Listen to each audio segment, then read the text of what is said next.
Igreja Cristo é Vida, a sua cidade refúgio.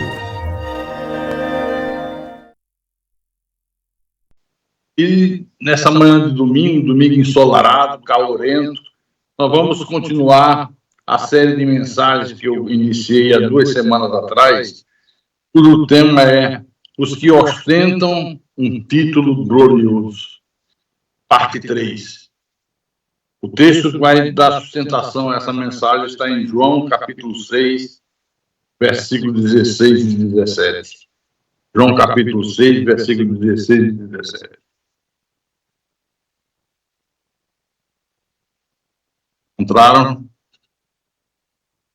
Então preste atenção na leitura do texto bíblico. Ao descambar o dia, os seus discípulos desceram para o mar e, tomando um barco, passaram para o outro lado, rumo a Cafarnaum. Já se fazia escuro e Jesus ainda não viera ter com eles. Então vamos orar para que o Espírito de Deus abra o nosso entendimento e nós recebamos a palavra como alimento da nossa alma. Oremos ao Senhor Deus agora.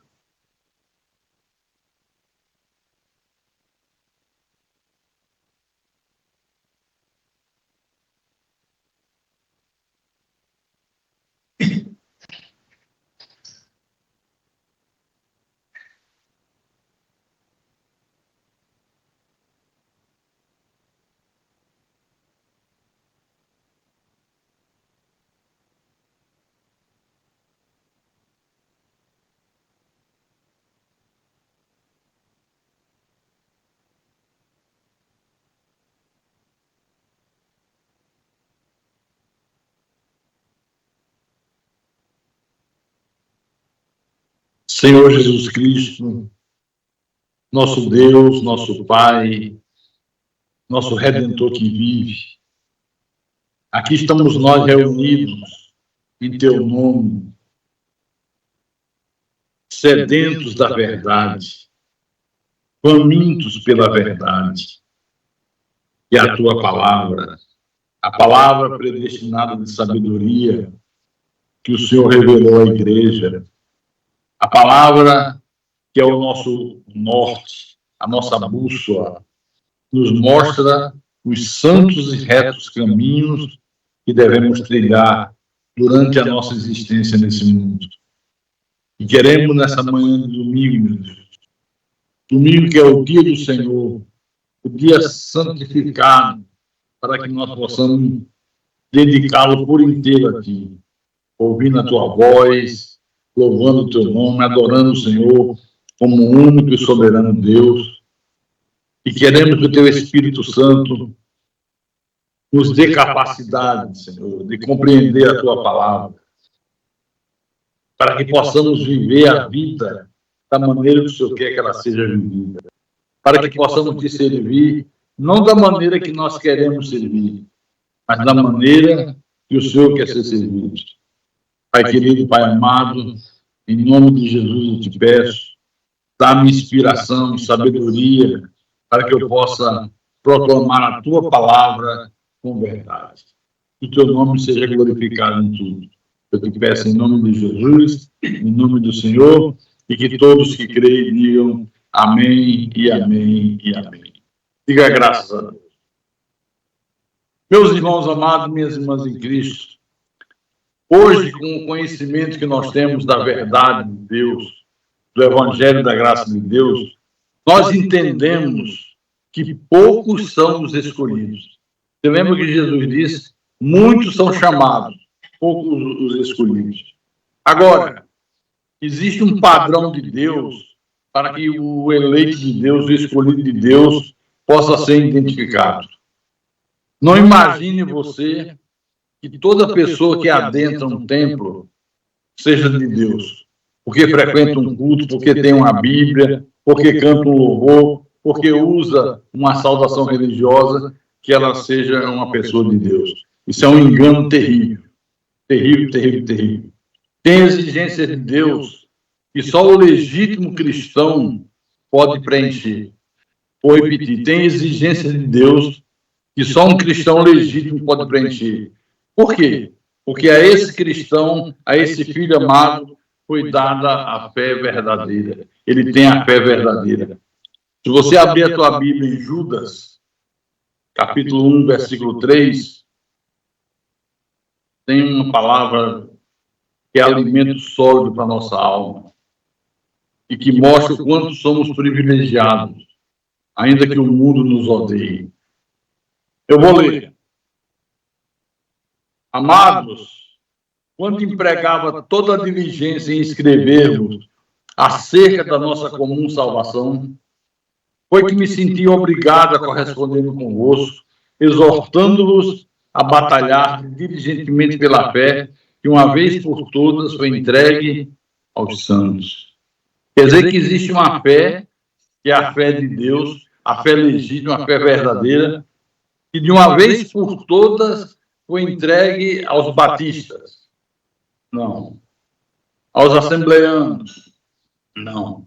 Aos católicos. Não. Uma vez por todas foi entregue aos santos. Tem que ser santo de Deus, porque tem a fé genuína, a fé verdadeira. Tem um hino que nós cantamos na igreja, que eu não sei se alguém pode cantar, que diz assim: quero que valorize o que você tem. Você é um ser, você é alguém tão importante para Deus. Tem alguém do louvor que possa cantar um pedacinho desse hino?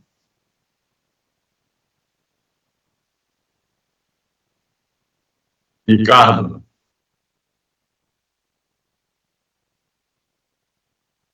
Pastor Hélio.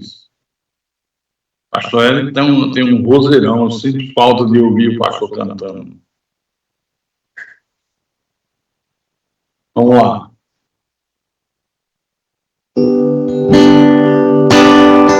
Quero que a igreja cante forte. Quero que valorize o que você tem. Você é um ser, você é alguém tão importante para Deus. Nada de ficar sofrendo angústia e dor. Deixe o seu complexo interior, dizendo às vezes que não é ninguém. Eu venho falar do valor que você tem. Eu venho falar do valor que você tem. Fala pro irmão lá. Ele está em você, o Espírito Santo se move em você, até com gemidos inexprimíveis,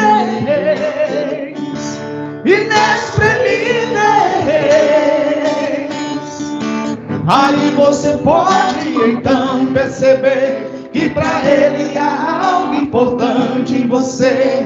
Por isso levante e cante, exalte ao Senhor. Você tem valor, o Espírito Santo se move em você. Você tem valor, o Espírito Santo se move em você. Você tem valor, o Espírito Santo se move em você. Você tem valor, o Espírito Santo se move em você. Amém. Glorifique a Deus com palmas.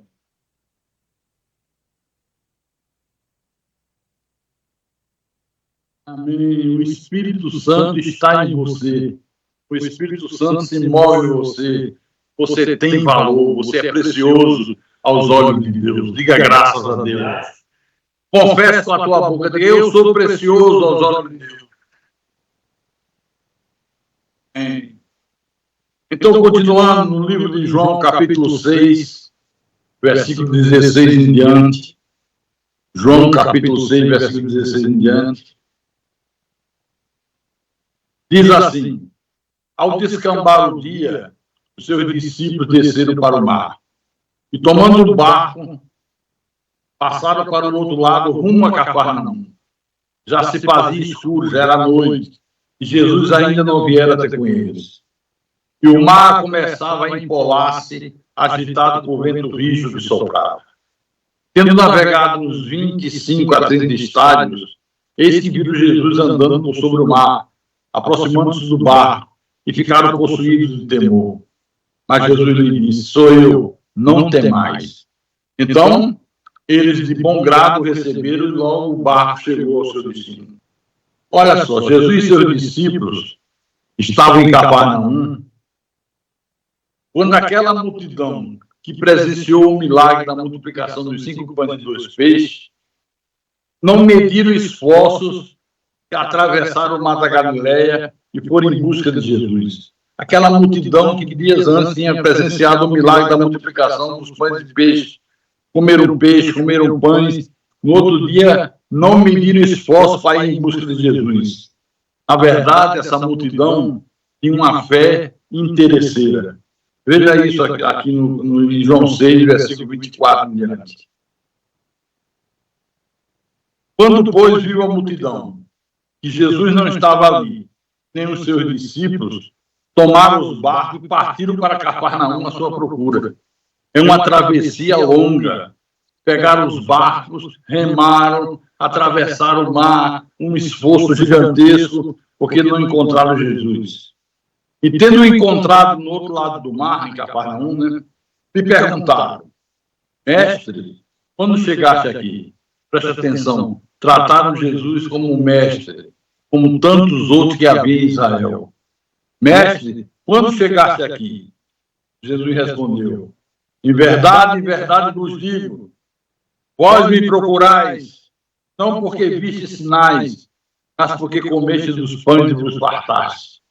Trabalhai, não pela comida que perece, mas pela que subsiste para a vida eterna, a qual o Filho do Homem vos dará, porque Deus, o Pai, o confirmou com o seu selo.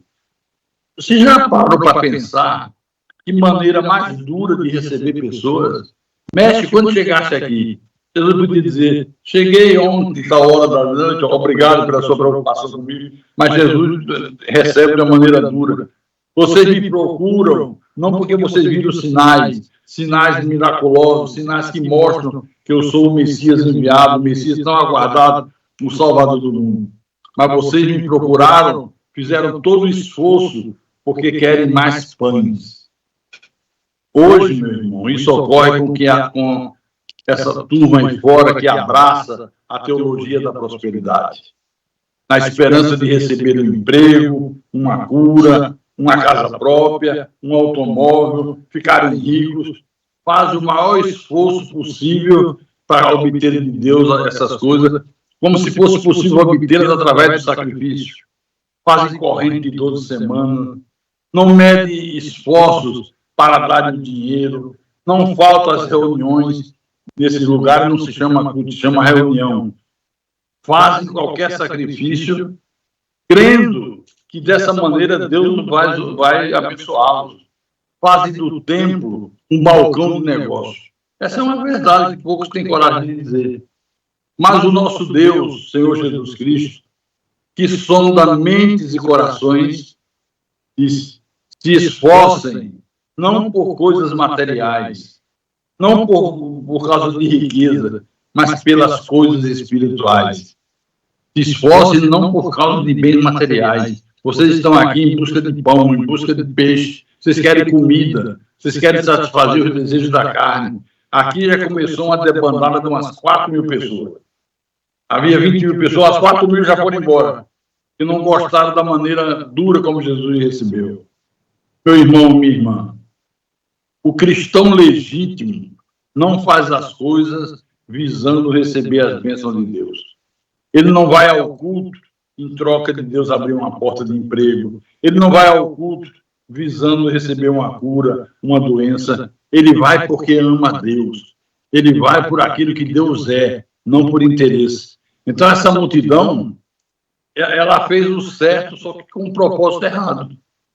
Jesus não condenou eles a fazer o sacrifício. Eles pegaram os barcos e iam atravessar o mar da Galileia para Cafarnaum. Jesus não condenou, só que Jesus disse: vocês fizeram com um propósito errado. Vocês fizeram visando receber pães e peixes. Façam sacrifício como vocês fizeram, mas por causa das coisas espirituais. Aí, Jesus começa a endurecer o jogo mais ainda. A coisa vai ficando mais difícil. Ele diz no versículo 36, eu sou o pão da vida.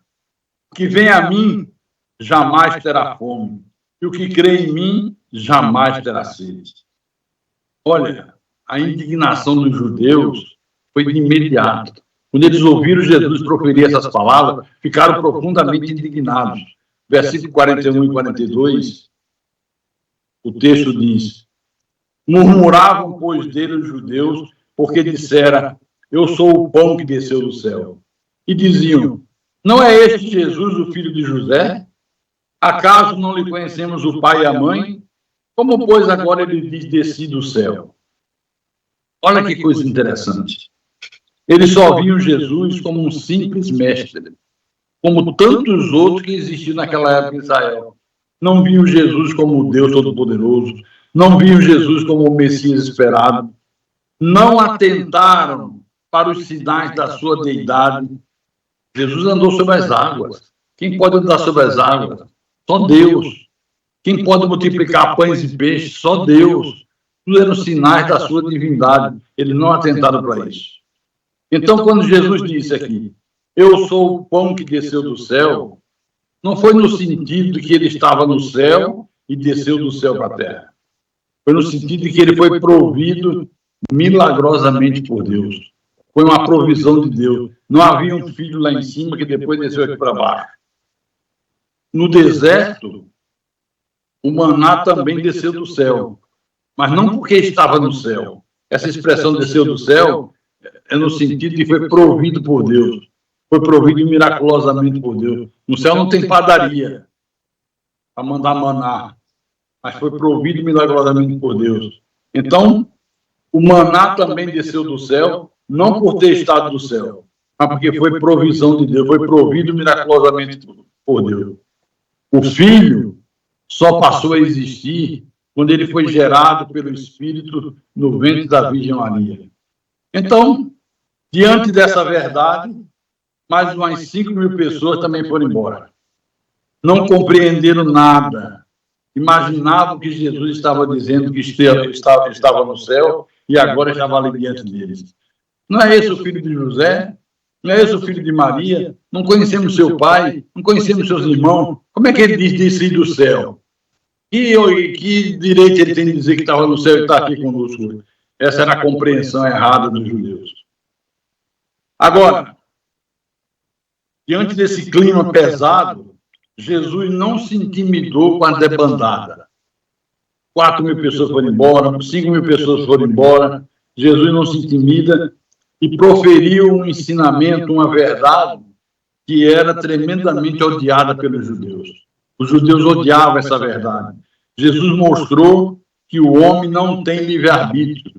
O homem está morto em delitos e pecados. Se não for Deus dar vida ao homem, o homem jamais se salvaria. Nós estávamos mortos nos nossos delitos e pecados e o Senhor nos deu vida outra vez. Diga graças a Deus. Jesus mostrou essa verdade 3 vezes nessa sua homilia. Veja no versículo 37. Versículo 37. Preste bem atenção, igreja. Todo aquele que o Pai me dá, esse virá a mim. E o que vem a mim, de modo nenhum lançarei fora. Quem são os que vêm a Jesus? Todo aquele que o Pai lhe dá. Depende do homem, depende de Deus. Depende de Deus. Versículo 44. Ninguém pode vir a mim, se o Pai que me enviou não o trouxer, e eu ressuscitarei no último dia. Ninguém pode vir a mim, Jesus. Ninguém. O que é ninguém? Ninguém. Não há exceção. Se o Pai que me enviou não o trouxer, então depende de Deus dar, depende de Deus trazer. Foi Deus que te deu a Jesus, foi Deus que te trouxe para ele. Versículo 65. Por causa disto é que vos tenho dito, ninguém poderá vir a mim se pelo Pai não lhe for concedido. Você compreende isso? Ninguém poderá vir a mim se pelo Pai não lhe for concedido. Tem que ser Deus a dar, tem que ser Deus a trazer, tem que ser Deus a conceder. Agora, de 20 mil pessoas, o número foi diminuindo. Quanto mais verdade eles ouviam, mais se indignavam. No versículo 66, o Espírito Santo nos informa que, à vista disso, dessa verdade que Jesus proclamou, muitos dos seus discípulos o abandonaram e já não andavam com ele. À vista dessa verdade, de que o homem não tem livre-arbítrio, de que Deus é soberano, de que Deus é que controla tudo, muitos dos seus discípulos o abandonaram. Você já experimentou falar que Deus é soberano para esses irmãos lá fora que creem no livre-arbítrio?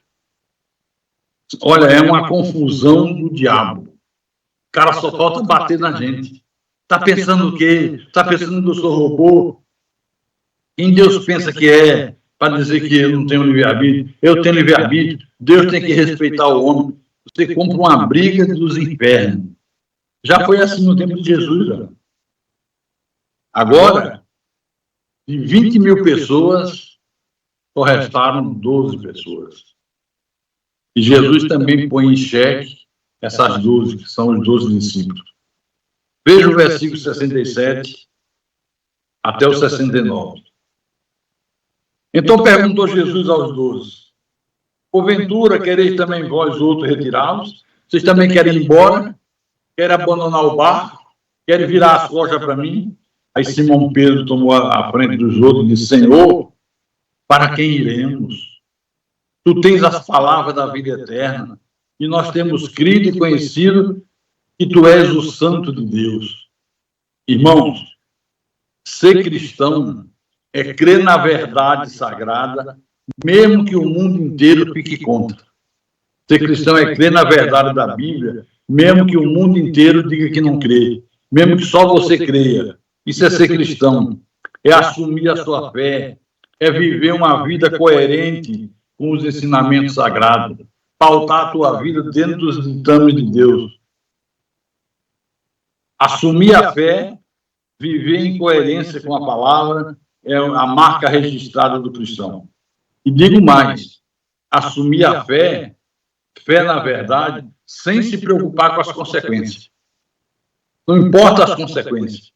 Se vão ficar contra, se vão te xingar, se vão te perseguir, se vão querer fazer o mal a você, mas você se mantém firme na fé. E eu fico perguntando, como pode uma pessoa não querer ouvir Deus? Só sendo filho do diabo. Porque Jesus disse: as minhas ovelhas ouvem a minha voz. Ouve ou não ouve? Eu as conheço e elas me seguem. Foi taxativo, me segue. Como é que pode ser discípulo de Jesus e não querer estar presente em todos os cultos? Eu não entendo isso. Que discípulo é esse? O discípulo, ele diz: alegrei-me quando me disseram, vamos à casa do Senhor. Vi a igreja, estar presente nos cultos, é um motivo de regozijo, de alegria, de prazer. É uma deferência especial de Deus para o seu povo. Como é que pode ser discípulo se não quer estar presente em todos os cultos? Como é que pode ser discípulo e não orar? Não dedicar um tempo durante o dia para ler a Bíblia? Como é que pode ser discípulo e não evangeliza? Não fala da palavra para os seus vizinhos, para a sua família, para os seus parentes, para os seus colegas de trabalho? Como é que pode ser discípulo? Mas eu quero dizer aos irmãos nessa manhã que o verdadeiro discípulo de Jesus também é perdoador. Se é discípulo, tem que ser perdoador. Abra a tua Bíblia em Mateus capítulo 18. Mateus capítulo 18, versículo 21 e 22. Marque aí. Ok? Vou ler. Então Pedro, aproximando-se, lhe perguntou: Senhor, Até quantas vezes meu irmão pecará contra mim que eu lhe perdoe? Olha só, meu irmão, está falando de pessoas convertidas. Até quando meu irmão pecará contra mim que eu lhe perdoe? Até 7 vezes? Jesus respondeu, não te digo que até 7 vezes, mas até 70 vezes 7. Ou seja, não tem limite para dar perdão. Quem não perdoa, vive se envenenando pouco a pouco. É como uma pessoa que todo dia toma um pouquinho de veneno. Vai chegar uma hora que ela vai morrer. Quem não perdoa está se envenenando pouco a pouco. Quem perdoa faz uma faxina na alma, faz uma faxina nos seus sentimentos. Quem perdoa é o verdadeiro cristão, é o verdadeiro filho de Deus. Ele faz a faxina na alma, deixa de ser uma pessoa amarga, rancorosa, passa a se sentir leve, feliz, livre das correntes do ressentimento. Isso é ser cristão. Tem que ser perdoador. Se você não perdoa, você vive amarrado. Você tem sentimentos ruins, amargura, tristeza. É uma tragédia. Outra coisa que eu quero que os irmãos saibam é que o verdadeiro cristão não vive de mimimi. O verdadeiro cristão não é aquela pessoa cheia de não-me-toques, parece que é feita de cristal, cheia de frescura, basta uma exortação e já quer sair da igreja, basta você dar uma exortada, já fica de cara amarrada, emburrada. Ah, eu não gostei, o pastor me chamou a atenção, o irmão fulano me exortou, o diácono veio falar comigo para eu melhorar minha conduta. Não gostei.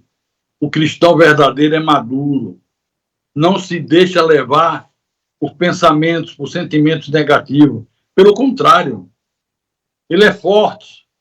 Eu já vi gente que não admite ser exortada, não admite ser criticada, não admite críticas, e ainda diz assim, não, eu não admito crítica, eu não admito exortação, porque tudo que eu faço para Deus é por amor. Quem foi que disse que a pessoa que faz tudo por amor não pode ser exortada, não pode ser criticada? Todos nós fazemos por amor, não fazemos em troca de nada. Não só pode como ser criticada, como Deus permite que seja criticada, seja exortada, para ver o nível de espiritualidade daquela pessoa. O seu nível de espiritualidade é provado nessas horas. Eu digo que o que provoca essa fragilidade de muitas pessoas é uma coisa chamada orgulho. Eita, coisa terrível. O orgulho, a prepotência, a arrogância são coisas diabólicas. Deixa eu mostrar o exemplo que está em 1 Samuel, capítulo 18. Vamos lá, 1 Samuel, capítulo 18, versículo 6 em diante. Pode procurar com calma que o pastor espera. Encontraram? Os irmãos de Recife encontraram? Fortaleza encontraram? Deixa eu ler. 1 Samuel, capítulo 18, versículo 6 em diante. Sucedeu, porém, que, retornando eles, quando Davi voltava de ferir o filisteu, as mulheres de todas as cidades de Israel saíram ao encontro do rei Saul, cantando e dançando alegremente, com tamboris e com instrumentos de música. O povo de Israel era um povo festeiro. Gostavam de festa, gostavam de música. E as mulheres dançando, cantavam uma para as outras, dizendo: Saul feriu os seus milhares, porém Davi os seus 10 milhares. Aqui começou um problema grave. Então, Saul se indignou muito, pois aquela palavra pareceu mal aos seus olhos e disse: 10 milhares atribuir a Davi, e a mim somente milhares? Que lhe falta, senão só o reino? Olha a inveja. Olha a inveja do rei. Disseram que eu matei milhares e Davi 10 milhares? O que é que falta mais dar a esse homem? Só falta dar o reino. E realmente Davi lá na frente deu o reino. Daquele dia em diante, Saul trazia Davi sob suspeita. O rei Saul ficou cheio de inveja. Olha, cuidado com essa coisa de inveja. Isso é uma arma perigosíssima do diabo para destruir a tua vida. Quando eu adoeci e deixei de fazer os cultos, disse que um dia os irmãos de Recife disseram assim: Pastor Carlos era diferente, como ele faz falta, Pastor Carlos dava exemplo, Pastor Carlos despertava a nossa fé. Aí um dia, o irmão falou isso na frente do pastor que estava lá em Recife, um tal de Reginaldo, e disse que o pastor se irou, e no microfone, aos berros, disse: esqueçam Pastor Carlos, eu já estou de saco cheio com isso. Estou de saco cheio de vocês dizerem que o Pastor Carlos fazia isso, o Pastor Carlos fazia aquilo. Um mês depois, esse homem fez uma rebelião na igreja, saiu, arrastou com a sua cauda o grupo de louvor e alguns irmãos, abriu uma seita, mas 2 meses depois fechou. Olha como o diabo faz. Sempre que alguém faz uma rebelião, nunca sai sozinho. Ele sempre usa a sua cauda para arrastar os incautos. Foi assim que Lucifer fez no céu, quando se rebelou contra Deus, que Deus expulsou. Com a sua cauda, arrastou 1/3 das estrelas do céu, 1/3 dos anjos. Então, tudo isso, o que é que motiva uma pessoa a fazer isso? Inveja. Inveja. Paulo enfrentou gente assim. Veja 2 Timóteo, capítulo 4, versículo 14. Eu fico maravilhado com a Bíblia, porque ela mostra fatos reais. Não esconde nada. 2 Timóteo 4, capítulo, versículo 14. Alexandre o latoeiro, o que é latoeiro? Trabalhava com latão, em uma especialidade. Alexandre o latoeiro causou-me muitos males. Isso é Paulo falando. O Senhor lhe dará a paga segundo as suas obras. Tu, guarda-te também dele, porque resistiu fortemente às nossas palavras. Esse pastor que eu citei de Recife, eu dizia: não faça isso. Na nossa igreja não tem espaço para essas coisas. Ele insistia e fazia. Trazia uma sugestão, eu via que aquilo não servia, não ia dar certo, ele ficava me insistindo e dizia: Pastor Carlos acha que só ele tem o Espírito Santo. Pastor Carlos acha que só ele sabe tudo. Pastor Carlos quer ser muito santo. Era um problema sério dentro da igreja. Até que Deus tirou. Então o rei Saul, muito orgulhoso, sentiu grande inveja de Davi, porque ao voltar daquela batalha contra Golias, foram recepcionados pelas mulheres que cantavam: Saul matou milhares, Davi matou 10 milhares. Você quer ver uma coisa que eu acho interessante? Quase não se fala de inveja nas igrejas. Quase não se fala. E quando um pastor fala do pecado da inveja, muita gente não dá importância, porque acha que a inveja é uma coisa simples, insignificante, um pecadinho, como dizem alguns, como se houvesse pecadinho e pecadão. Isso é cruel. Eu quero dizer para você nessa manhã, meu irmão, que a inveja é o câncer da alma. É um câncer da alma. A pessoa invejosa, ela deseja aquilo que a outra pessoa tem e ela não tem. Quando ela vê alguém ter alguma coisa que ela não tem, ela deseja aquilo e quer virar o mundo de cabeça para baixo para conquistar. Então, é uma mistura de inveja e cobiça. É uma mistura, não basta só inveja. É inveja e cobiça. Inveja e cobiça o que é do outro. Muito cuidado, meus irmãos, porque em Provérbios, capítulo 24, versículo 30, olha o que diz aqui. Provérbios, capítulo 24, versículo 30. Vou ler. O coração em paz dá vida ao corpo, mas a inveja apodrece os ossos. A inveja apodrece os ossos. É uma osteoporose maligna. O cristão verdadeiro não cultiva essas diabolices, esses sentimentos malignos. O falso cristão não só cultiva a inveja, como faz uso dela diariamente. Esse é o falso cristão. O invejoso fica comparando a sua vida com a dos outros. E quando percebe que o outro tem algo que ele não tem, logo desperta a inveja. Passa a cobiçar o que o outro tem. É uma coisa cruel.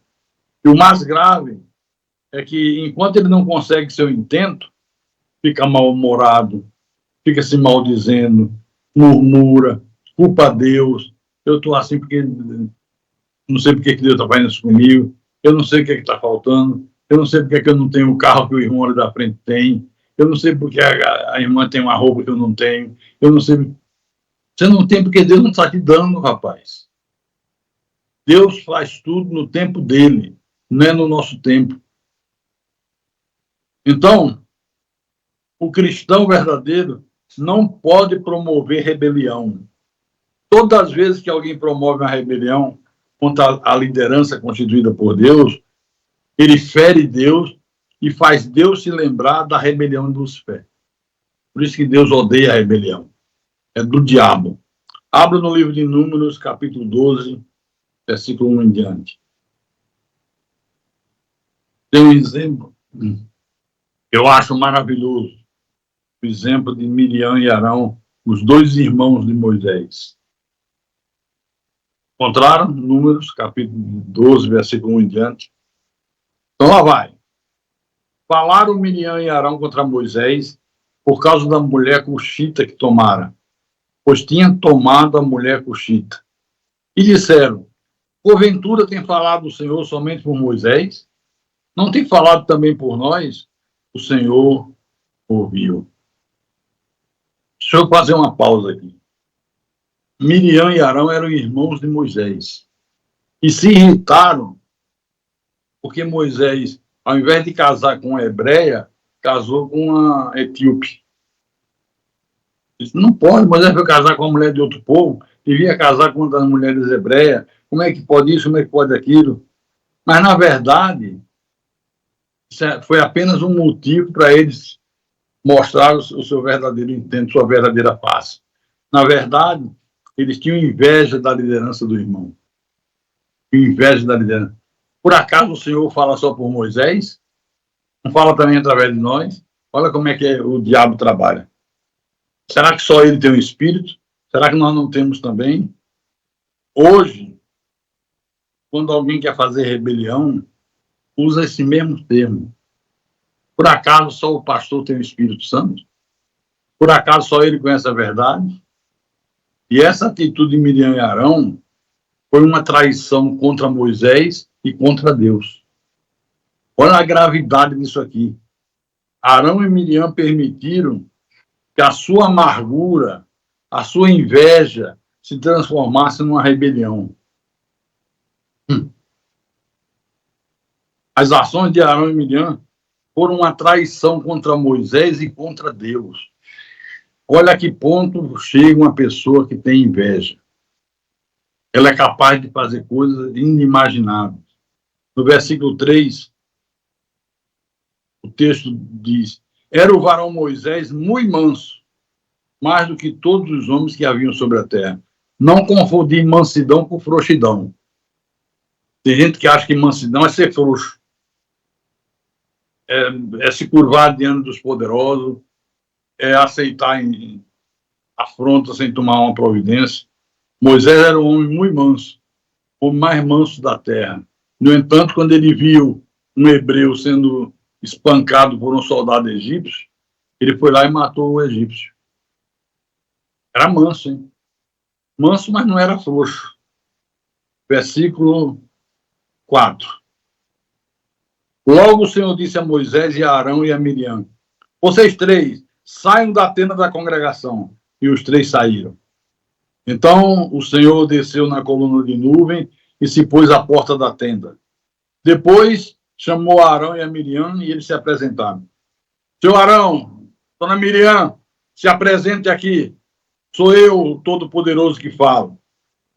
Então disse, ouvi agora as minhas palavras. Se entre vós há profeta, eu, o Senhor, em visão a ele me faço conhecer, ou falo com ele em sonhos. Não é assim com meu servo Moisés, que é fiel em toda a minha casa. Boca a boca falo com ele, claramente não por enigmas, pois ele vê a forma do Senhor. Como, pois, não temeste falar contra o meu servo, contra Moisés? E a ira do Senhor contra ele se acendeu e retirou-se. A nuvem afastou-se de sobre a tenda, e eis que Miriam achou-se leprosa, branca como a neve.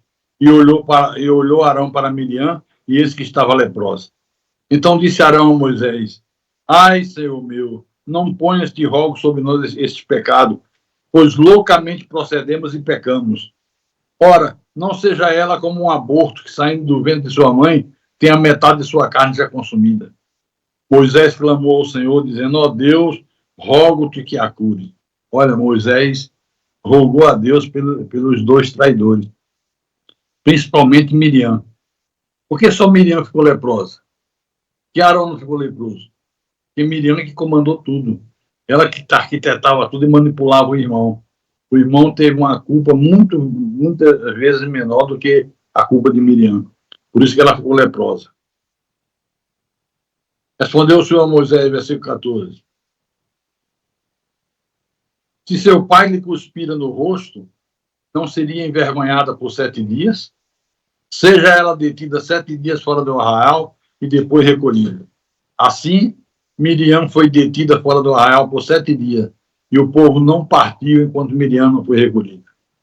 O mais grave dessa história era que Miriam, além de ser uma profetisa, era uma mulher que exercia muita influência ao povo de Israel.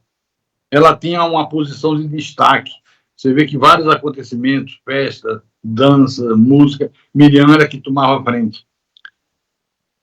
Miriam devia ser um exemplo de obediência e de humildade, devia. Mas ao criticar Moisés, ao querer usurpar a liderança do irmão, ela simplesmente desafiou Deus. Estava desafiando Deus. Meu irmão, minha irmã em Cristo, você é um eleito de Deus. Foi Deus que escolheu você. Você é um escolhido. Você recebeu o maior tesouro, a maior honraria, que é ser herdeiro de Deus. Você compreende isso? Nós somos herdeiros de Deus. Quem compreende isso não tem inveja de ninguém, não fica cheio de nome toques, porque você é forte, você tem tudo, você é filho amado do Pai, você tem um Pai que pode todas as coisas, então você não tem que invejar ninguém. Tem gente que ostenta o título de doutor, maravilha, é bonito. Professor, maravilha, é um bom título. Ostenta o título, fulano é cientista. Pelé, o rei do futebol. O mundo inteiro reconheceu ele como o rei do futebol. Maravilha, é um título maravilhoso. General de Exército, é outro título. Presidente da República Federativa do Brasil. Isso é um título muito importante. Fulano é deputado federal, é senador. São títulos importantes. Todos são maravilhosos. A pessoa fez por onde conquistar aquele título. Mas aqueles que ostentam o título de cristão conquistaram o título mais glorioso. Por isso que o tema da mensagem é os que ostentam o título mais glorioso. Não existe título mais glorioso no mundo do que o de cristão. É mais importante do que qualquer outro título que você possa imaginar. Mas você tem que ter consciência. Eu posso ostentar o título de cristão? Eu posso me dizer cristão diante da minha família? Minha família vai me reconhecer como verdadeiro cristão? E eu não estou falando aqui de santidade extremada. Eu não estou falando aqui de fanatismo religioso. Paulo escreveu a Epístola aos Coríntios, ele disse: a igreja de Deus que está em Corinto, aos santificados em Cristo Jesus, chamados para ser santos. Quer dizer que a igreja já estava santificada? Como assim, pastor? Se já está santificado, como é que foi chamado para ser santo? Porque o teu espírito está santificado. O teu espírito está perfeito. O teu espírito vai viver eternamente com Deus. Mas nós temos uma chamada de Deus para, enquanto vivemos nesse mundo, vivermos uma vida de santidade. Chamados para ser santos. Você tem um chamado de Deus para ser santo. Não é ser perfeito. Perfeito só na vida eterna. Aqui nesse mundo, perfeito só Deus. Então, não tem que se escandalizar porque o irmão cometeu uma falhazinha, uma besteira, uma hora mal pensada, ficou com raiva da esposa, deu uma tapa na mesa. Ixi! Olha, gente, nada extremado presta. Tudo que vai aos extremos é fanatismo. Nós não somos fanáticos religiosos. Nós lutamos dia após dia para viver uma vida santa, mas não somos perfeitos. Eu peco, você peca. Se alguém diz que não tem pecado, é mentiroso e a verdade não está nele. Se alguém disser que não tem pecado, quando você vê alguém arrotando santidade, não porque eu sou santo, não porque a minha vida com Deus está perfeita, está perfeito uma pílula. Está perfeito o rabo do cavalo do bandido. Ninguém tem vida perfeita. Você erra, eu erro. Às vezes pecamos em pensamento, às vezes por atitudes indevidas, mas isso não invalida você. Ninguém pode desqualificar você. Pastor, o irmão é um irmão tão dedicado, tão assíduo à igreja, mas um dia eu vi o irmão com raiva e ele disse um palavrão. Exorta o irmão para não falar palavrão, mas isso não desqualifica ele. Ah, não, mas eu não aceito que um cristão diga um palavrão, isso não pode, eu sou contra. Ah, é? E por que você não rejeita Davi? Por que você não arranca as páginas da Bíblia que conta a história de Davi? Hipócritas. Davi cometeu um pecado terrível. Adultério. Não bastasse o adultério, contribuiu para que o marido da mulher fosse morto, para esconder o seu pecado. Mas Deus continuou chamando Davi homem segundo o coração de Deus. Homem segundo o coração de Deus. Cometeu um erro, pagou um preço caríssimo. Não se mire no exemplo de Davi para fazer a mesma coisa. Porque se você ler a história, o que aconteceu na família de Davi, depois que ele cometeu esse pecado, foi uma tragédia. Mas ele continuou sendo um homem segundo o coração de Deus. Então, na nossa igreja, nós não admitimos esse fanatismo exacerbado. O irmão passou por mim, não me deu bom dia. Estou indignado. Você está indignado? Nada. Você está de mimimi. Por que você não pensou assim? O irmão passou por mim, não me deu bom dia, deve estar com problema. Vou me aproximar dele, que eu posso ajudá-lo, posso exortá-lo, posso encorajá-lo, estender a mão, mas já pensa logo pelo lado ruim. O povo evangélico tem a mania de olhar tudo pelo lado ruim. Então, nós ostentamos o título mais glorioso, cristão. Pela primeira vez, os discípulos foram chamados cristãos em Antioquia. Cristão significa pequenos cristos, semelhantes a Cristo. Eles tinham as mesmas atitudes, as mesmas palavras, os mesmos ensinamentos, a mesma maneira de viver que o Senhor Jesus teve. Essa é a verdade sagrada, essa é a verdade de Deus. E eu quero, nessa manhã, orar por você. Queria que você ficasse de pé. Fique de pé, toda a igreja. Feche os teus olhos. Curve a sua cabeça. Vamos falar com Deus nessa manhã.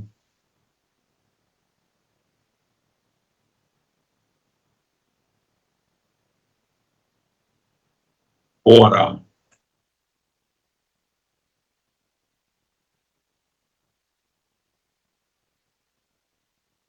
Senhor Jesus Cristo, aqui está a tua igreja, o teu povo, os teus pequeninos, os teus escolhidos, aqueles pelos quais o Senhor morreu na cruz. O Senhor não morreu pelo mundo inteiro.